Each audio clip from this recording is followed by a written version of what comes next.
again, my fellow Americans. I have another video pertaining to the crisis in Gaza, USA, also known as Ferguson, Missouri. This particular material that I'm about to read to you comes from Angela J. Davis, who is a law professor at American University in Washington, D.C.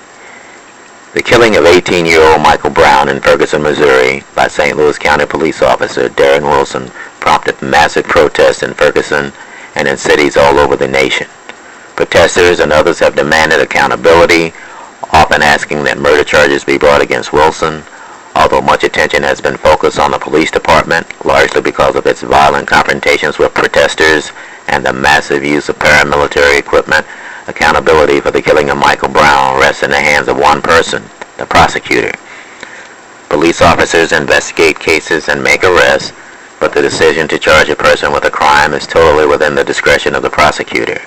A prosecutor is never required to file criminal charges against a person, even if she is firmly convinced that she can prove the case beyond a reasonable doubt. The legal standard for proving guilt in a criminal trial. Prosecutors frequently decline to bring charges even when they are convinced of the person's guilt. Perhaps it is a minor offense and the suspect is a first offender. Maybe the victim is not interested in prosecution, or maybe the prosecutor doesn't believe she can secure a conviction. But the bottom line is that prosecutors are not required to justify their charging decisions to anyone, and there is much potential for abuse. Prosecutors have almost limitless discretion in making these decisions, and a series of Supreme Court decisions has made it almost impossible for anyone to challenge them. Some states have a grand jury process, but the grand jury is controlled entirely by the prosecutor. Neither the defendant nor the attorney is allowed to be present during grand jury hearings, and prosecutors almost always decide which witnesses to present. Bob McCullough is a prosecutor for St. Louis County and has held the position for 23 years. McCullough has stated that he will present the evidence of Michael Brown's killing to a grand jury, but members of the African American community have expressed concern about his ability to be fair. There is always such a concern in cases involving the investigation of police officers. Police officers don't technically work for prosecutors, but they are definitely part of the prosecution team. They investigate the cases, gather the evidence, and testify as witnesses for the state. Without police officers, prosecutors can't bring cases or secure convictions. So prosecutors have an inherent conflict of interest when they are considering charges against police officers. The conflict seems particularly deep-seated in this case. Bob McCullough's father was a police officer who was killed in the line of duty when McCullough was a child, and McCullough was very critical of Missouri Governor Jay Nixon's decision to place the Missouri State Troopers in charge of security after complaints about the St. Louis Police Department's violent attacks on peaceful protesters and journalists. McCullough called the governor's decision shameful and accused him of denigrating the men and women of the county police department. Let me explain something to you about St. Louis. They keep saying St. Louis. There's a St. Louis City and a St. Louis County, and they are separate political subdivisions of the state of Missouri. St. Louis City has its own sheriff, its own judges, its own jurisdictional agencies, and St. Louis County has its own judges, district attorney, etc. Baltimore City and Baltimore County have a similar such setup. Just a few counties and cities that have the same name have such a setup in this country. St. Louis County Executive Charlie Dooley and others have asked Missouri Attorney General Chris Kostler to remove McCullough from the case and have called for an appointment of a special prosecutor, claimed that McCullough is too biased to be fair. Missouri law permits a judge to appoint a special prosecutor, but judges rarely make such appointments unless the conflict is clear. As in a case where the prosecutor is related to one of the parties or has some other kind of relationship with the party or key witness, a special prosecutor seems unlikely in this case. However, due to McCullough's personal history with his father having been killed as a police officer in the line of duty, I don't think he can be objective either in the prosecution of Wilson or anything about this case. Prosecutors are the most powerful officials in the criminal justice system. Most states and local prosecutors are elected officials, so theoretically The electoral system should permit their constituents to hold them accountable. If a prosecutor's constituents are displeased with him, they can vote him out of office.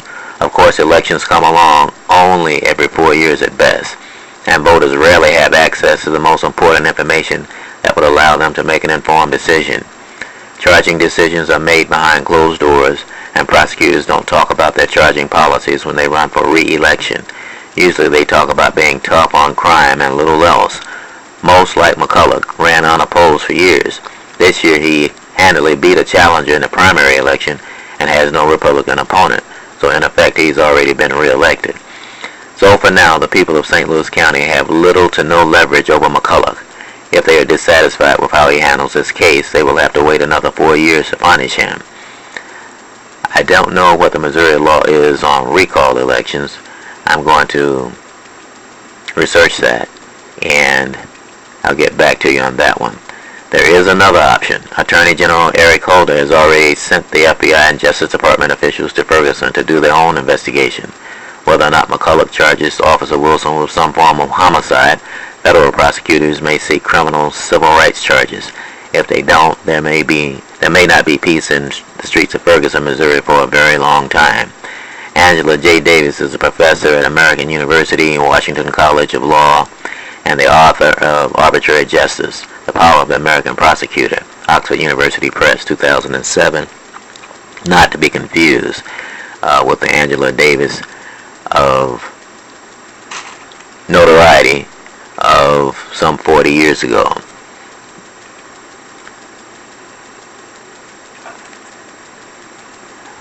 So, my fellow Americans, think about it. But you people of Missouri, there's an election coming up on November the 4th.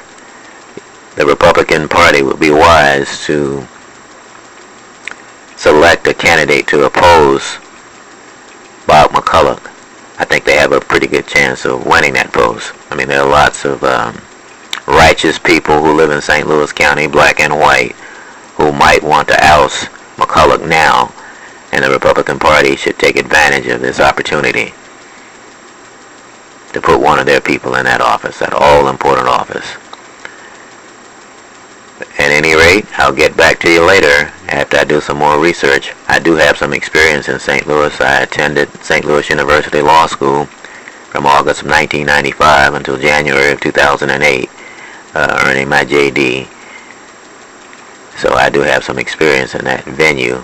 And when I went there, moving from Los Angeles, it was rather a rude awakening for me to see a place with that racial climate. And in 1995, it was nearly 20 years ago, but I was still somewhat startled to see that things were, I guess, the way they've been since the end of the Civil War. But I'll get back to you.